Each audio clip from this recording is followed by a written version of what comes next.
Puji Tuhan, Salam. Kita kembali dalam renungan Betani Kebumen. Hari ini kita akan berbicara tentang sudah ada dalam perlindungan Tuhan. Kalau kita teliti memerhatikan fenomena kehidupan orang Kristen dewasa ini, kita dapat menemukan adanya penyesatan yang benar-benar merusak dan mematikan kehidupan iman. Penyesatan tersebut berupa ajaran yang mengesankan bahwa orang percaya berhak memiliki kepentingan sendiri dalam hidup ini. Oleh karenanya, mereka merasa berhak menuntut Tuhan melakukan sesuatu bagi diri mereka, yaitu menuntut sesuatu yang dirasakan sebagai suatu kebutuhan. Ajaran seperti ini sangat kuat diajarkan kepada jemaat. Bagi mereka yang belum dewasa dan belum memahami tujuan hidup, bahwa tujuan hidup kita adalah Tuhan dan kerajaannya, dan bahwa kita diciptakan hanya untuk Tuhan, mereka menjadikan kepentingannya sebagai kepentingan sendiri, yaitu menjadi sebuah tujuan hidup. Tentu mereka tidak akan mempedulikan kepentingan Tuhan sama sekali. Mereka tidak tahu apa yang dimaksud hidup untuk kemuliaan Allah. Bapak Ibu Saudaraku yang dikasihi oleh Tuhan Yesus, banyak pemahaman yang berbeda-beda mengenai apakah yang dimaksud hidup untuk kemuliaan Allah. Di antara pemahaman tersebut antara lain bahwa kalau seseorang sudah menyanyi, memuji-muji nama Tuhan di gereja, berarti sudah memuliakan Allah. Membuat maju pekerjaan Tuhan dengan menambah jumlah jemaat, tanpa harus tahu dari mana jemaatnya dan jemaat siapa. Membangun rumah ibadah, berarti sudah memuliakan Allah. Padahal semua itu belum menjawab apa yang dimaksud dengan hidup untuk kemuliaan Allah. Hidup untuk kemuliaan Allah adalah menyerahkan segenap hidup untuk kesukaan hati Bapa. Ini berarti segala sesuatu yang kita lakukan bertujuan untuk kepentingan pekerjaan Tuhan. Bapak Ibu yang saya kasihi dalam Tuhan Yesus, banyak orang Kristen atau banyak orang yang hidup hanya untuk memiliki sebuah kehidupan seperti yang dikehendaki atau yang diinginkan. Sedangkan ukuran hidup yang diinginkan adalah gaya hidup manusia di sekitarnya. Sebuah gaya hidup yang jauh dari standar yang Tuhan inginkan. Standar hidup yang dimiliki biasanya antara lain sekolah, kuliah atau studi, berpendidikan dan bergelar, mencari nafkah, menemukan pasangan hidup, punya anak, membesarkan anak, mencari menantu, menjaga cucu, dan lain sebagainya. Itu standar umum. Jadi banyak orang menjalani hari hidup hanya untuk sebuah standar hidup ini. Standar hidup yang telah diraih, diperjuangkan mati-matian tanpa batas. Inilah yang Paulus maksudkan dengan makan dan minum, besok kita akan mati.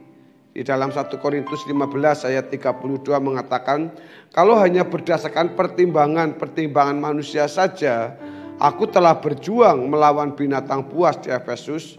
Apakah gunanya hal itu bagiku? Jika orang mati tidak dibangkitkan, maka marilah kita makan dan minum, sebab besok kita mati.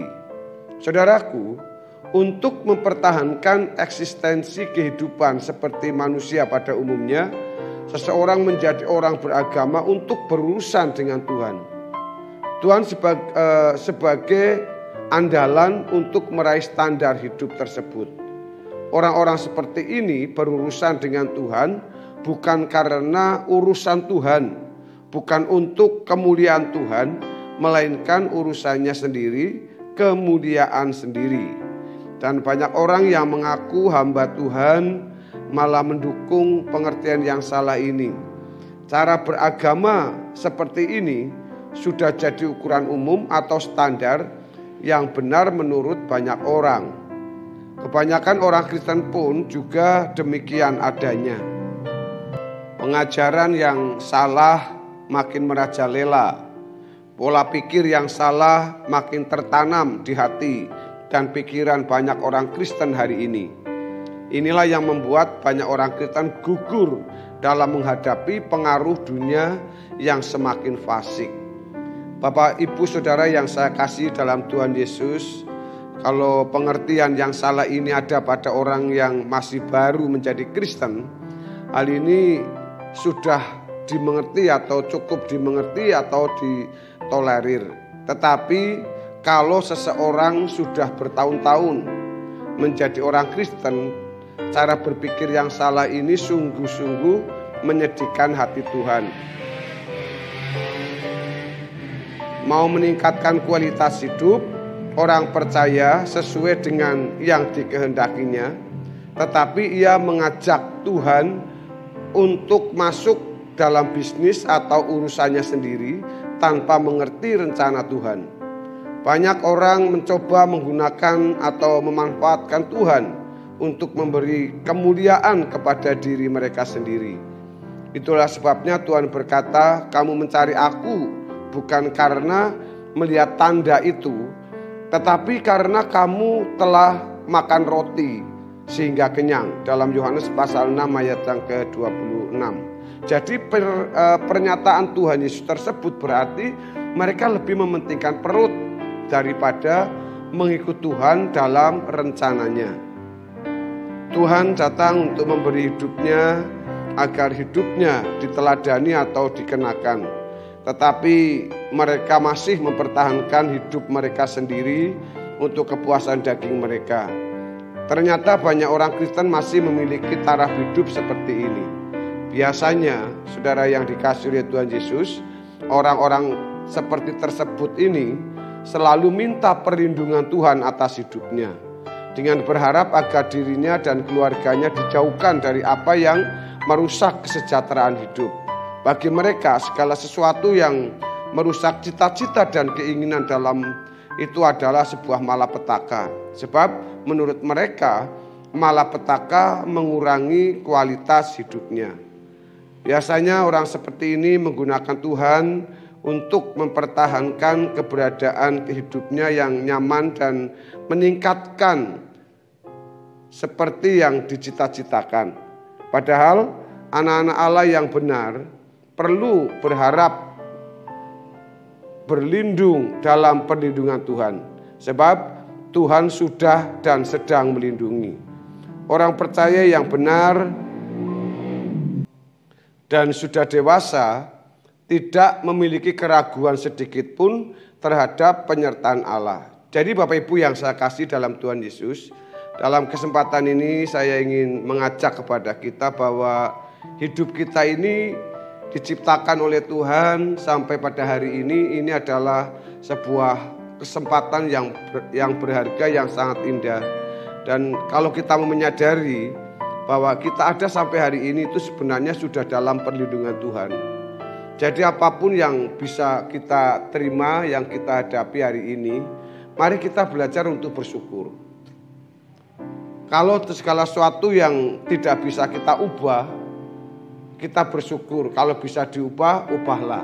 Tapi kalau memang segala sesuatu yang sudah tidak bisa diubah dalam hidup kita, mari kita bersyukur karena Tuhan itu lebih tahu tentang kita. Jadi dalam hal ini kalau kita teliti dan kita perhatikan, kita jangan masuk terbawa kepada fenomena kehidupan orang Kristen dewasa ini yang hanya memikirkan tentang diri sendiri tapi tidak mengerti atau belajar tentang rencana Tuhan di dalam hidupnya. Maka dari itu Tuhan Yesus mengajak kepada kita jangan hanya mencari apa yang dilakukan oleh Tuhan Yesus tentang berkat-berkat atau mujizatnya, tapi mari kita belajar untuk mengikut Tuhan Yesus, melakukan apa yang menjadi perintah Tuhan, meneladani apa yang pernah dikerjakan dalam hidupnya untuk kehidupan di masa yang akan datang. Jadi kita sebagai anak Tuhan di akhir zaman ini, mari kita bersama-sama hidup dalam pengertian yang jelas bahwa kita sudah ada dalam perlindungan Tuhan, ada dalam penyertaan Tuhan setiap hari, meskipun kita tidak seperti yang kita inginkan. Bapak Ibu Saudara yang dikasihi oleh Tuhan Yesus, kiranya kebenaran firman Tuhan hari ini memberkati kita dan membuat kita semangat bergairah di dalam mengiring Tuhan. Tuhan Yesus memberkati kita semua. Haleluya. Amin.